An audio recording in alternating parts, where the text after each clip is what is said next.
नाज़रीन, अवामी न्यूज़ में खबरन जो सिलसिलो जारी है। इन वक्त असीं तव्हांखे छाछरे का खबर ॾींदा हलूं त छाछरे जे मेन शहर मुबारक रिंद में गुज़िरियल 9 महीने का आरो प्लांट बंद, 35,000 का मथे आबादी पानी जे फुड़े फुड़े लाइ परेशान है। इन हवाले का वधिक तफ़सील ॿुधाए रहियो छाछरे में अब्दुल बासित रिंद पंहिंजी इन रिपोर्ट में।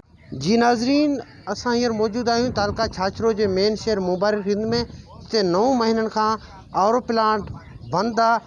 आरो प्लांट बंद होने करे हिते जी जेका 35,000 खां मथे आबादी आहे पानी जे फुड़े फुड़े लाइ परेशान आहे। हिते जी जेका आवाम आहे उन जो चवण आहे त हिकु गर्मी वधी वई आहे ऐं ॿियो असां वटि पाणी जी का बि सहूलियत न आहे।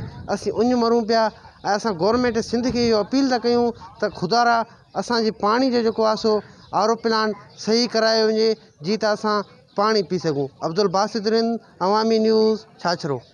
वधिक खबरनि ऐं तफ़सील जे लाइ विज़िट कयो असांजी वेबसाइट awamiNewsHD.com ऐं ॾिसंदा रहो अवामी न्यूज़ HD।